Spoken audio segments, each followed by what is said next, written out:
नाज़रीन, शादरा में ज़ाती तनाज़े पर झगड़ा हुआ, एक नौजवान कत्ल। हलाक होने वाले नौजवान की शिनाख्त हारून के नाम से हुई। हारून को रिश्तेदारों ने फायरिंग करके कत्ल किया। पुलिस की जानिब से ये बयान भी सामने आया है। शादरा में ज़ाती तनाज़े पर झगड़ा हुआ।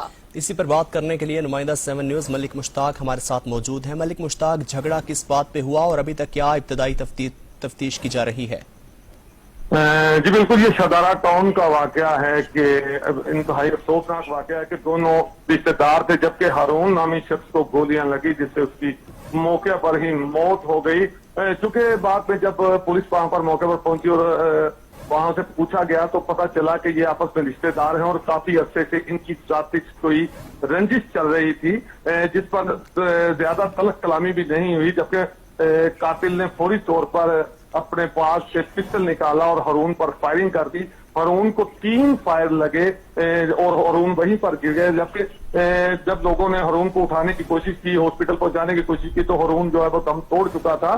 इसी हवाले से पुलिस ने लाश को कब्जे में लेके पोस्टमार्टम के लिए हॉस्पिटल मुंतकिल कर दिया है। लेकिन यहाँ पर पुलिस की बड़ी नफरी पहुंच चुकी है और इब्तदाई तफ्तीश जारी है। दोनों चूंकि मकतूल भी और कातिल भी दोनों जो हैं वो आपस में रिश्तेदार थे और इनकी कोई जाती रंजिश दिखाई दे रही है। लेकिन चूंकि जो इब्तदाई तफ्तीश हुई है उसके मुताबिक घर वालों से, दोस्तों से, मोहल्लेदारों से पुलिस की जानिब से जो इंक्वायरी की जा रही है, वहां पर जो है वो कोई मौकफ सामने नहीं आ रहा। किसी बात को पुलिस का ये कहना है कि अभी तक छुपाया जा रहा है। चूंकि अब मुकदमा दर्ज होने के बाद इन्वेस्टिगेशन विंग के हवाले से मुकदमा किया जाएगा। इब्तिदाई तफ्तीश जारी है। बहुत शुक्रिया मलिक मुश्ताक अपडेट करने के लिए।